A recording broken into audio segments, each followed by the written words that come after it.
जय हिंद दोस्तों, स्वागत है आपका अपने YouTube channel the smart edu for you में। दोस्तों, आज के इस वीडियो में हम बात करने वाले हैं वैकेंट सीट को लेकर के कि आखिर सीटें खाली हैं तो एडमिशन क्यों नहीं मिल रहा है।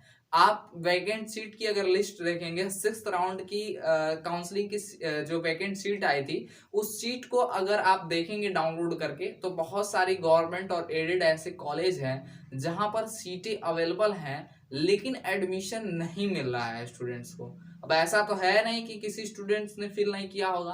भाई जाहिर सी बात है, गवर्नमेंट कॉलेज की सीट है और ब्रांचें भी अच्छी हैं। सिविल और मैकेनिकल और इलेक्ट्रिकल जैसे ब्रांचों में सीटें बची हुई हैं, 7-7 8-8 सीटें, 10-10 सीटें बची हुई हैं। लेकिन एडमिशन नहीं मिल रहा है वहां पर गवर्नमेंट कॉलेज में स्टूडेंट्स को। आखिर ऐसा क्यों हो रहा है और क्या करें कि एडमिशन मिल जाए? ठीक है, इस पे भी हम बात करेंगे। तो चलिए आज की इस वीडियो को शुरू करते हैं। तो दोस्तों, सबसे पहले मैं आपको बता दूं कि एडमिशन क्यों नहीं मिल रहा है, वैकेंट सीट है उसके बाद भी। ठीक है, तो दोस्तों सबसे पहले तो मैं आपको बता दूं कि हर कॉलेज का अपना अपना एलिजिबिलिटी है कि वो कितने रैंक तक के स्टूडेंट्स को एडमिशन देना चाहता है। मतलब मैं यहाँ पर सीधा सीधा ओपनिंग और क्लोजिंग रैंक का बात करने वाला हूँ। ठीक है, मतलब आपने जो कॉलेज फिल किया था या जो ब्रांच फिल कर रहे हैं, उसके अनुसार आपका ओपनिंग और क्लोजिंग रैंक के अनुसार आपका रैंक नहीं है। जैसे मैं ले रहा हूं, अभी मान लीजिए गवर्नमेंट पॉलिटेक्निक गोरखपुर ले रहा हूं, और यहाँ पर आप अगर ओपनिंग क्लोजिंग रैंक देखेंगे, अगर जनरल का आप देखेंगे तो तकरीबन 700 से 800 के नीचे ही रैंक रहता है। ठीक है, उसके नीचे के रैंक के स्टूडेंट्स को ही एडमिशन मिलता है सिविल, इलेक्ट्रिकल, मैकेनिकल में। ठीक है, मैकेनिकल में हालांकि 3000 तक के रैंक तक के स्टूडेंट्स को एडमिशन मिल जाता है।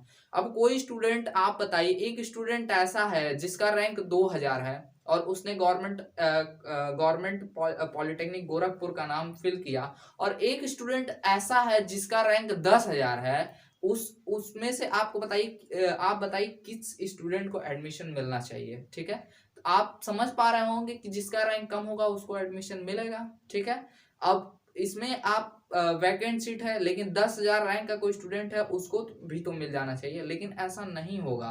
उनकी एक क्राइटेरिया है, वो दो जो है अलग अलग रैंक के स्टूडेंट्स को एक लेवल पे ला करके नहीं रख सकते हैं।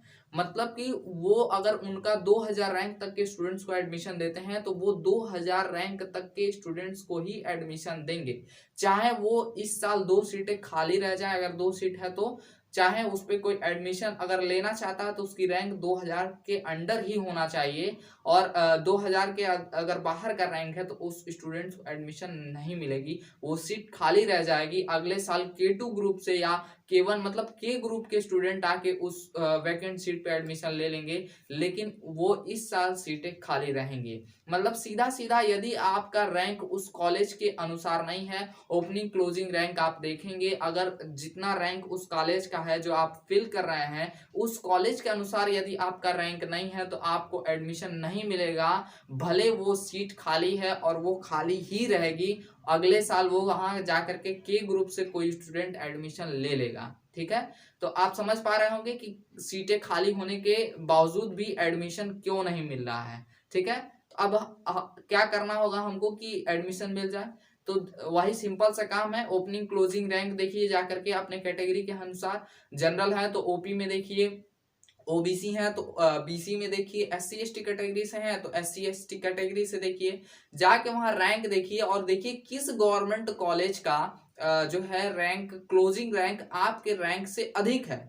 क्लोजिंग रैंक जिस कॉलेज का अधिक होगा आपके रैंक से, उस कॉलेज में आपको 100% सीट मिल जाएगी। लेकिन जिस कॉलेज का क्लोजिंग रैंक आपके रैंक से कम होगा, उस कॉलेज में आपको किसी भी कीमत पे एडमिशन नहीं मिल पाएगा। ठीक है, ये पक्की बात है। ठीक, आप वहां पर जा करके देखेंगे तो आपको ओपनिंग क्लोजिंग रैंक दिख जाएगा बहुत अच्छे से। तो आई होप आपको समझ में आ गया होगा कि सीटें खाली हैं लेकिन फिर भी एडमिशन नहीं मिल पा रहा है। अब यहाँ पर गर्ल्स पॉलिटेक्निक में देखा जाएगा तो 70 में से 59 सीटें खाली हैं। तो यहाँ एक गड़बड़ी भी है कि जहाँ जरूरतें नहीं है अब वो हर साल खाली रह जाती हैं। अब वहाँ जरूरत नहीं है तो वो सीट जो है हटा करके लड़कों को दे देना चाहिए, किसी दूसरे कॉलेज में सीटों को बढ़ा देना चाहिए, एडेड कॉलेज में बढ़ा देना चाहिए, गवर्नमेंट कॉलेज में ही बढ़ा देना चाहिए, ताकि वो सीटें खाली न रहें और जो बच्चे पढ़ना चाहते हैं, पॉलिटेक्निक करना चाहते हैं, उनके लिए थोड़ा और आसानी हो जाए, सीटों की संख्या बढ़ जाए तो उनको थोड़ा सा जो है पॉलिटेक्निक करने में और आसानी होगा। गवर्नमेंट कॉलेज की ज़्यादा डिमांड होती है, बच्चे चाहते हैं कि गवर्नमेंट या एडेड कॉलेज से ही पॉलिटेक्निक करें। तो आई होप आपको पूरी वीडियो समझ में आई होगी और पूरी बात आपको समझ में आई होगी कि काउंसलिंग आपको कैसे कराना चाहिए। ओपनिंग क्लोजिंग रैंक को आप अच्छे से समझना चाहते हैं तो ऊपर आई बटन में, वीडियो के डिस्क्रिप्शन में और वीडियो के एंड में मैं आपको वो वीडियो दे दूंगा, वहां से जाकर के आप वीडियो देख लीजिएगा कि ओपनिंग क्लोजिंग रैंक क्या है और काउंसलिंग हमें कैसे कराना चाहिए, तो आप अच्छे से समझ जाएंगे। और काउंसलिंग यदि आप ओपनिंग क्लोजिंग रैंक को देख करके कराएंगे तो आपको 100% कॉलेज अलॉट हो जाएगा। चलिए आज के लिए बस इतना ही, मिलते हैं अगले वीडियो के साथ, तब तक के लिए जय हिंद, वंदे मातरम।